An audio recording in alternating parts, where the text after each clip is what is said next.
నమస్తే సార్, నాగార్జున రెడ్డి గారు. దీన్ని మా ఇంకేదైనా మళ్ళీ కొత్త టాపిక్ ఏదైనా దొరికితే ఉంది సార్. Go head.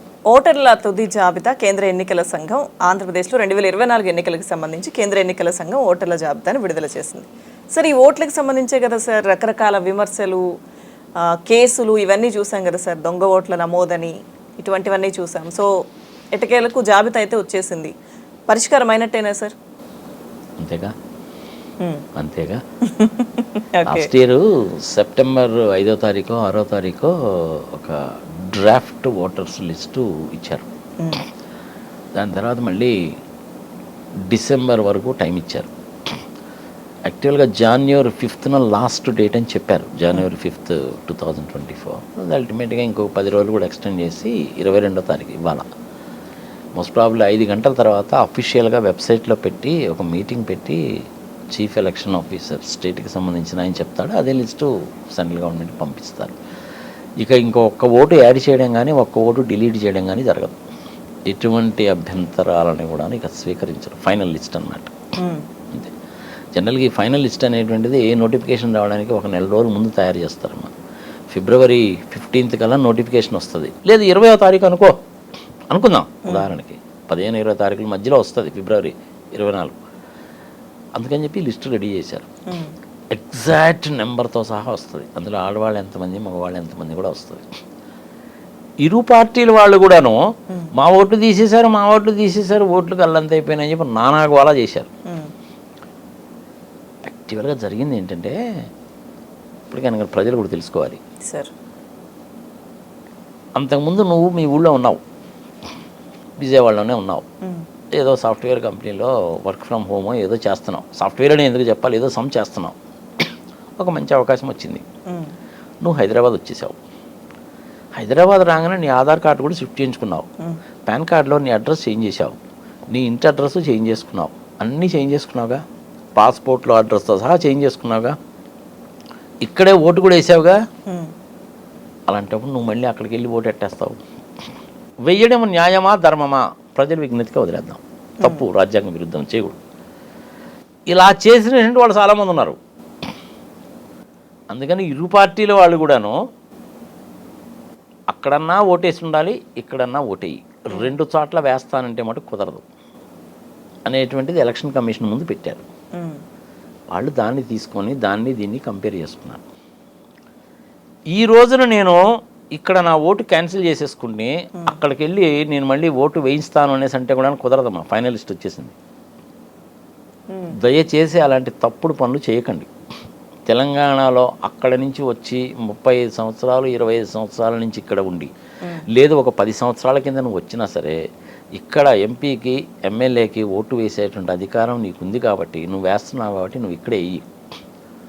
లేదు నేను నా ఓటు అక్కడే ఉంచుకుంటాను కానీ బతకడం ఇక్కడ బతుకుతాను అంటే ఇక్కడ ఓటు ఇవ్వక అక్కడికి వెళ్ళి ఓటు అక్కడన్నా చెయ్యి ఇక్కడన్నా చెయ్యి. ఎక్స్ట్రా తెలివితేటలు చూపించబాక, 2 చోట్ల పోతాయి.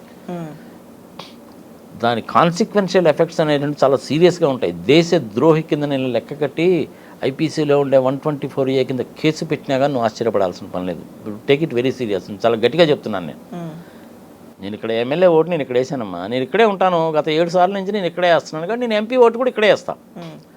అందుకనే నేను మల్కాజ్గిరి కాన్స్టిట్యున్సీ నుంచి ఇండిపెండెంట్గా పోటీ చేస్తున్నానని చెప్పింది. అలాగని చెప్పి నేను ఆంధ్రప్రదేశ్కి వెళ్ళి చేయకూడదా అంటే ఆంధ్రప్రదేశ్కి వెళ్ళి కూడా చేయొచ్చు. నరసరావుపేట నుంచో గుంటూరు నుంచో ఎంపీ క్యాండిడేట్గా చేయొచ్చు. అక్కడైనా 78 లక్షలే, ఇక్కడైనా 78 లక్షలే. ఇక్కడైతే ఒక వ్యక్తి నన్ను సపోర్ట్ చేయాలి, అక్కడైతే 10 మంది చేయాలి. ఇప్పటికి కూడా నా పాస్పోర్ట్లో పర్మనెంట్ అడ్రస్ అనేటువంటిది మా నేటివ్ ప్లేస్దే ఉంటుంది కాబట్టి నేను ఐఎమ్ ఎలిజిబుల్ దేర్ ఆల్సో. కానీ నీతిగా నిజాయితీగా ఎక్కడి నుంచి పోటీ చేయాలి అంటే నేను ఇక్కడి నుంచే చేయాలి. ఇక్కడ ఓటు వేసాను కదా, 5-6 సార్ల నుంచి నేను ఇక్కడే ఓటు వేస్తున్నానుగా. అందుకని నేను ఇక్కడే పోటీ చేయదలుచుకున్నాను. మల్కాజిగిరి కాన్స్టిట్యున్సీ. డబ్బులు ఇవ్వను, మందు పొయ్యను, ఓటు వేయాలి. వేయడం వేయకపోవడం అనేది మీ ఇష్టం. మొత్తానికి ఓటు మటుకు వేయండి అబ్బా ఎవరికొకరికి. అది ప్రతి ఒక్కడో కూడా ఆశయంగా పెట్టుకోవాలి. ఎక్స్ట్రా తెలివితేటలు చూపించబాకండి, దెబ్బతింటారు. మీరు దెబ్బతినడం కాదు, మీ మీద ఆధారపడేటువంటి వాళ్ళు అక్కడ ఊళ్ళల్లో ఎవరైతే ఉంటారో వాళ్ళు దెబ్బతింటారు. అమ్మ ఒడి కానీ, రేషన్ కానీ, రైతు భరోసా లాంటి ప్రోగ్రామ్స్ కానీ, పెన్షన్లు కానీ ఏవి రావు. ఎవడన్నా కానీ కంప్లైంట్ చేశాడంటే ఇట్ ఈస్ వెరీ సీరియస్. మీ అబ్బాయి లాస్ట్ టైం హైదరాబాద్లో ఉండి హైదరాబాద్లో ఓటేసాడండి, మళ్ళీ ఇక్కడికి వచ్చి ఇక్కడ కూడా అక్కడ క్యాన్సిల్ చేసుకొని ఇక్కడికి వచ్చి ఇక్కడ ఓటేసాడండి నేను కనుక కంప్లైంట్ కనుక చేశారంటే వాళ్ళకి బెనిఫిట్స్ పోతాయి, ఈ పిల్లోడికి బెనిఫిట్ పోతుంది. ఈసారి రూల్స్ చాలా గట్టిగా ఉన్నాయమ్మా. ముందు రూల్స్ ఎలా ఉంటాయంటే ఇక మీదట ఒక్కసారి నువ్వు కనుక ఈ విధమైన ఎక్స్ట్రా వేషాలు వేసావు అనేసి అంటే నీకు ఒక 15 సంవత్సరాల దాకా 3 ఎలక్షన్ల వరకు నీకు ఓటేసేటువంటి అధికారమే ఉండదు. ఆల్రెడీ అట్లాంటి ప్రొవిజన్స్ అనేటువంటిది ఎమ్మెల్యేస్కి ఎంపీస్కి అప్లై చేసేటువంటి కొన్ని ప్రొవిజన్స్ అనేటువంటిది పీపుల్స్ రిప్రజెంటేటివ్ యాక్ట్లో ఆల్రెడీ ఉన్నాయి. మీరు ఇచ్చిన ఎఫిడవిట్లో తప్పుడు ఇన్ఫర్మేషన్ ఇచ్చారనుకోండి 6 సంవత్సరాల దాకా యు ఆర్ డిబార్డ్. అదే సంగతి ఈసారి సిటిజన్స్ కూడా అప్లై చేయబోతున్నారు. నీ age, date of birth, Aadhaar card, నీకు వచ్చేటువంటి ఇన్కము పర్ఫెక్ట్గా చెప్పాలి. ఇక్కడ తెలంగాణలో ఓటు వేసినటువంటి వాళ్ళు ఎవరు కూడాను మళ్ళీ ఆంధ్రప్రదేశ్కి వెళ్ళి ఓటు వేయాలని కోరుకోకండి, ఇబ్బంది పడతారు. మీ మూలకంగా మీ మీద ఆధారపడ్డటువంటి కుటుంబాలు కూడా దెబ్బతింటాయి. చాలా సీరియస్ కాన్సిక్వెన్సెస్ ఉంటాయి. ఒక రకంగా చెప్పాలంటే దాన్ని ఏమంటారంటే చీటింగ్ అంటారు. ఐపీసీలో చీటింగ్ అంటే చాలా సీరియస్ థింగ్ తెలిసిన. 409 అమ్మా, 420, 409, 120B, 124A దేశద్రోహి ఇలాంటి సెక్షన్ల కింద కేసులు పెడతారు. Be careful. ఎక్స్ట్రా తెలివితేటలు చూపించబాకండి. Be careful. ఇప్పుడు ఫైనల్ లిస్ట్ వస్తుంది. సో ఇంకా సర్దుబాట్లు దిద్దుబాట్లు వేటికి అవకాశాలు లేవంటారు. అసలు చట్టం చెప్పిందా లేదా అన్నది కాదమ్మా. అది కడుపుకు అన్నం తింటా, నువ్వు గడి తింటున్నావా? బుర్ర బుద్ధి లేదు నీకు? ఇక్కడ ఓటేసి మళ్ళీ ఇక్కడ ఓటర్ లిస్టులో నుంచి తీయించేసి అక్కడికి వెళ్ళి ఓటేస్తానంటావు. ఇది కడుపుకు అన్నం తింటున్నావా, గడి తింటున్నావా? తప్పు కదా ఇది. ఇట్లాంటి తప్పుడు పనులు నువ్వు చేసి ప్రభుత్వాల తప్పుడు పనులు చేస్తున్నాయి. అభివృద్ధి మీద అసలు ఏమీ ఖర్చు పెట్టడం లేదు, పరిశ్రమలు రావడం లేదు, ఉద్యోగాలు రావడం లేదు, పెన్షన్లు రావడం లేదు, పొలాలకి నీళ్లు రావడం లేదు, పండిన పంటకి ధర లేదు అని నువ్వు మాట్లాడతావేంటి? నువ్వు చేసిందే తప్పుడు పని. తప్పుడు పని చేసినటువంటి నువ్వు దీని గురించి మాట్లాడతావేంటి? ఇండియాలో కాబట్టి బతికిపోతున్నారమ్మా. చైనాలో అయితే ఇట్లాంటి పనులు చేసినట్టయితే ఊరి తీస్తారు తెలుసా.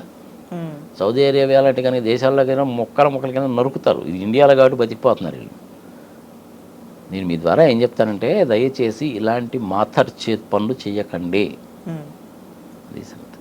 Be careful. ఫైనల్ లిస్ట్ వచ్చింది. ఒక 1,00,000 ఓట్లు అటో ఇటో 4 లక్షల, 4 కోట్ల, 6 లక్షలు, 4 కోట్ల, 7 లక్షలే ఉంటుంది. ఒక 5-6 లక్షల మంది ఆడవాళ్ళు ఎక్కువ ఉంటారు. ఇది మొదటి నుంచి వస్తున్నటువంటి టెండెన్సీ. కనీసము 80% పోలింగ్ జరగాలి అని నేను కోరుకుంటున్నాను. ఇప్పుడు మనకి మంచి క్యాండిడేట్స్ వస్తారు. ఇప్పుడు జేడీ లక్ష్మీనారాయణ గారు ఉన్నారు. ఆయన ఎమ్మెల్యేగా పోటీ చేస్తారా, ఎంపీగా పోటీ చేస్తారా తెలియదు.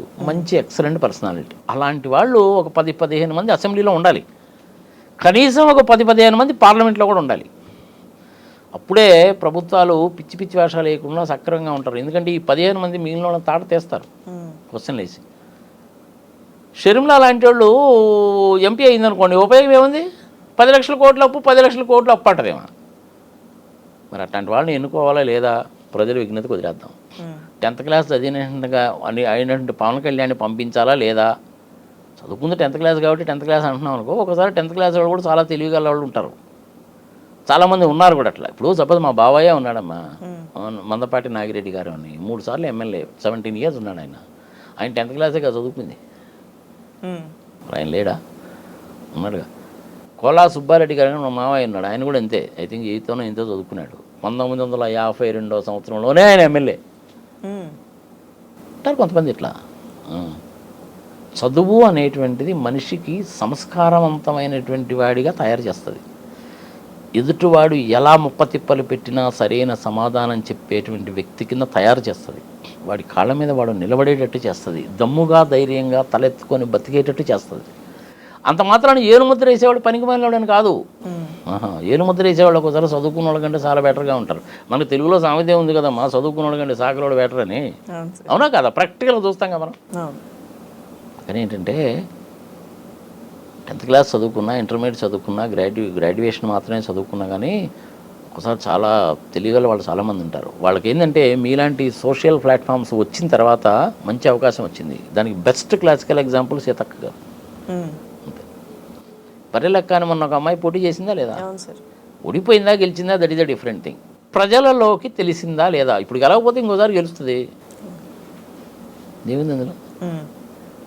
పవన్ కళ్యాణ్ గారు ఇప్పటికైనా సరే కాక బుద్ధి తెచ్చుకోవాలి. వాళ్ళ అన్నకు జరిగిన అనుభవాన్ని చూసి బుద్ధి తెచ్చుకోవాలి. చిరంజీవి గారి కంటే ఈయనేం పోటుగాడు కాదుగా, అవునా కదా?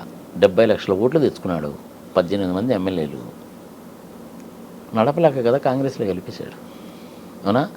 అప్పుడు ఏమైంది? ఇటు కాంగ్రెస్ వాళ్ళు అటు తెలుగుదేశం వాళ్ళు ఇద్దరు చిరంజీవిని తిట్టారు. నీ మూలకంగా 70 లక్షల ఓట్లు పోయి బాబు నేను ఓడిపోయానని చెప్పి చంద్రబాబు నాయుడు తిట్టాడు. నీ మూలకంగా 70 లక్షల ఓట్లు పోయి అంతకుముందు సీట్ల కంటే కూడా తగ్గినాయని చెప్పి రాజశేఖర రెడ్డి గారు అన్నారు. రాజశేఖర రెడ్డి గారు సెకండ్ టైం కూడా కాంగ్రెస్లో వచ్చారనుకో, that is a different thing. ఆయనకున్న చరిష్మాలో ఈ పవన్ కళ్యాణ్కి 10% కూడా లేదు. లాస్ట్ టైం 2 చోట్లకి ఓడిపోయావు. తెలంగాణలో డిపాజిట్లు గల్లంతు. బీజేపీ వాళ్ళేమో రమ్మని అనరు, పొమ్మని అనరు, పొగ పెడతారు. ఈడేమో 10th క్లాస్ చదువుకున్న వాడు, వాళ్ళ స్ట్రాటజీ ఏందో తెలిసి చావదు.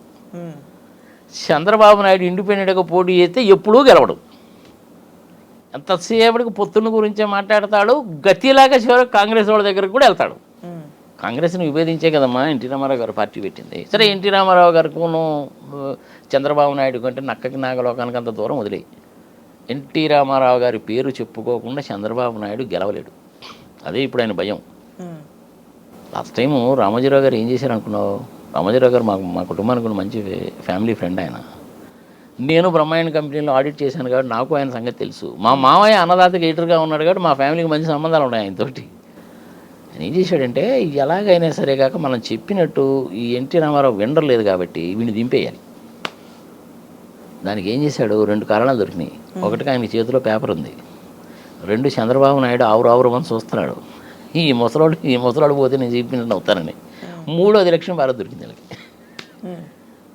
ఆయన చేతిలో పేపర్ ఉంది కాబట్టి 5 వచ్చేసారు, 15 మంది వచ్చేసారంట, 25 మంది వచ్చేసారంట, 50 మంది వచ్చేసారంట అని పొద్దున మధ్యాహ్నం సాయంత్రమే కాకుండా గంటగా న్యూస్ ఇచ్చాడు.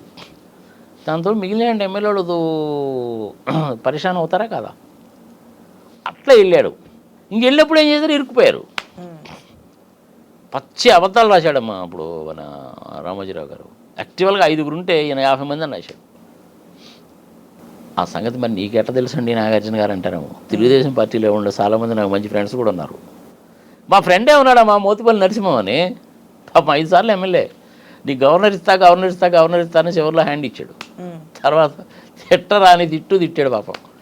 ఆడపోయే తర్వాత టీఆర్ఎస్లో జాయిన్ అయ్యాడు. టీఆర్ఎస్ నుంచి మళ్ళీ తర్వాత కాంగ్రెస్లో జాయిన్ అయ్యాడు. అట్లా చంద్రబాబు నాయుడు ఏంటంటే నమ్మిచ్చి మోసము చేయడంలో, గొంతు కోయడంలో మంచి దిట్ట. I'm very sorry to say this. నేను కూడా ఆయనతో కలిసి వర్క్ చేశానమ్మా, నన్ను అపార్థం చేసుకోబాక. నేను, జయప్రకాష్ నారాయణ గారు, హనుమాన్ చౌదరి గారు, మేమందరం కలిసి హైటెక్ సిటీ అప్పుడు బాగా వర్క్ చేశాం. I'm also one of the members who fixed the rate 1,245 rupees per square yard. I know it pretty well being an auditor. ఆ రోజుల్లో చంద్రబాబు నాయుడికి, ఈ రోజుల్లో చంద్రబాబు నాయుడికి అసలు ఎక్కడ పోటీ లేదమ్మా.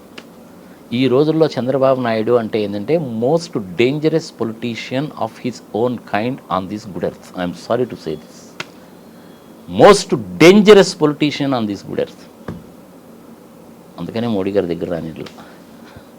ఇటు అవకాశం ఉంటే అటు పోతాడమ్మా, అది వచ్చిన ప్రాబ్లం. నేను ఆయనతో కలిసి వర్క్ చేశా ఫర్ యువర్ ఇన్ఫర్మేషన్. పదవి కోసం ఏదైనా చేస్తాడమ్మా ఆయన. రంగా గారు లాంటి వాళ్ళని లేపేయడం లాంటి పనులైనా చేస్తాడు, విశాఖపట్నంలో కొడికెత్తి లాంటి పని అయినా చేస్తాడు, ఏదైనా చేస్తాడు. ఎంత చేసినా కానీ జగన్మోహన్ రెడ్డి దెబ్బ తట్టుకోవడం కష్టమే. అందుకని ఎంతసేపటికి ఏంటంటే బీజేపీ మీరు రండి, షర్మిలా నువ్వు కాంగ్రెస్లో జాయిన్గా, పవన్ కళ్యాణ్ నువ్వు రావయ్యా పిలుస్తుంటాడు అనమాట అందరినీ. ఒక్కడిగా చేసేంత సీన్ ఎప్పుడు లేదని. ఒకప్పుడు మంచి ఎక్సలెంట్ అడ్మినిస్ట్రేటర్ ఆయన, పేరు పోగొట్టుకున్నాడు. మేము కూడాను టీడీపీకి ఓటేసిన వాళ్ళమే. మరి ఇప్పుడు ఇంత ఈ విధంగా ఎందుకు మాట్లాడుతున్నాం? The most dangerous, crooked, illogical, immoral, unethical politician of his own kind on this good earth. ఇంకెంతకంటే స్ట్రాంగ్గా నేను చెప్పలేను. ఎందుకు చెప్తున్నానంటే పర్సనల్గా చూశాను కాబట్టి. పోనీ అలాగని చెప్పి జగన్మోహన్ రెడ్డి నన్ను ఏమైనా పిలిచి శాలువాగా పన్నీర్ చేయలేడు అనుకుంటున్నాం ఏంది? అది కూడా లేదు. వయా మీడియాగా రాజశేఖర రెడ్డి గారితో కలిసి పనిచేశాను. నేను ఆశించింది లేదు, అంత చేటు నాకు ఆయన ఇచ్చింది లేదు. ఒక్క ఏపీఎస్ఆర్టీసీకి సంబంధించిన విషయంలో ఇద్దరం కలిసి వర్క్ చేశాము. As a consultant I did it. He has respected me lot. అంతే. రాజశేఖర రెడ్డి గారి దగ్గర ఉన్న విషయం ఏంటంటే మనిషి చెప్తే వింటాడు.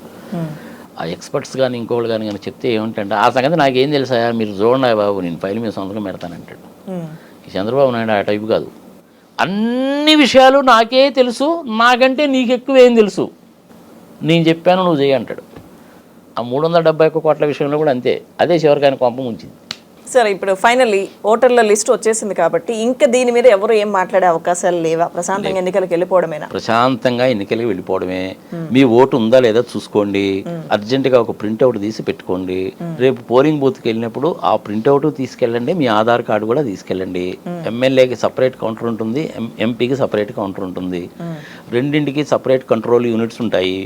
ఈవీఎంలు ఎక్సలెంట్గా పనిచేస్తాయి, అనుమానాలు వద్దు. స్లిప్ కూడా బయటకు వస్తుంది. ఆ స్లిప్ మీరు జేబులో వేసుకోవడానికి కుదరదు, ఆ స్లిప్ లోపలే పడిపోతుంది. మీరు చూసుకోండి. లాస్ట్ టైం ఎందుకు చెప్తున్నానంటే, లాస్ట్ టైం చంద్రబాబు నాయుడు గారు బయటకు వచ్చి నేను ఎవరికి ఓటేసానో నాకే తెలియలేదు అన్నాడు. మరి ఈయన చూసుకోవద్దా? హైటెక్ పర్సనాలిటీ అంటాడు, ప్రపంచం అంతా తిరిగారంటాడు, అసలు మీ అందరికీ సాఫ్ట్వేర్ నేనే నేర్పించారంటాడు, సత్యాన్ని ఆదండకి సాఫ్ట్వేర్ నేర్చుకోమని నేనే చెప్పానంటాడు. ఇంత చేడు చెప్పినంటే ఆయన ఓటు స్లిప్ చూసుకోవద్దామా? ఏదో పాపం ముసలాయన ఈ మధ్య ఏంటంటే కొంచెం ముసలితో ఏజ్ పెరిగే కొద్దీ మతిమరుపు ఎక్కువ వస్తుంది కదా. అది చంద్రబాబు నాయుడుకి అసలు ముందు వచ్చినట్టుంది అంతే. అందుకంటే అది జస్ట్ టేక్ ఇట్ లైట్గా తీసుకుంటుంది, సీరియస్గా ఏం కాదు. కానీ ఈవీఎంల మీద అనుమానాలు పెట్టుకోవద్దు. పాయింట్ నెంబర్ 1, మీరు ఎవరికి ఓటు వేస్తున్నారనేటువంటిది ఒళ్ళు దగ్గర పెట్టుకొని జాగ్రత్తగా ఆలోచించి ఓటేయండి. మీరు ఓటు వేసే ఎన్నుకోబడేటువంటి ఎమ్మెల్యేల మూలకంగా, ఎంపీల మూలకంగానే మీ కుటుంబాలు, జీవితాలు, భవిష్యత్తు ఆధారపడి ఉంటుంది. ఓటు వేయడం అనేటువంటిది మీకు ఇచ్చిన హక్కుని బాధ్యతగా స్వీకరించి ఓటేయండి. 80-85% తగ్గకుండా ఓట్లు పడాలి. ఎమ్మెల్యే సంబంధించినటువంటి మిషన్ వేరే ఉంటుంది, ఎంపీకి సంబంధించిన మిషన్ వేరే ఉంటుంది. జాగ్రత్తగా ఓటు వేయండి. 1 గంట సేపు క్యూలో నిలబడైనా సరే ఓటు వేయండి. ఆల్రెడీ మీరు తెలంగాణలో ఓటు కనుక వేసి కనుక ఉన్నట్టు కనుక అయితే రేపు ఎంపీ ఎలక్షన్ కూడా ఇక్కడే ఓటేయండి. కానీ ఎక్స్ట్రా తెలివితేటలు చూపించబాకండి, వీపులు పగులుతాయి. చాలా సీరియస్ కేసు అది. 409, 124A, 120Bలో కేసులు కూడా పెడతారు. Be careful. Okay sir, thank you sir, thank you.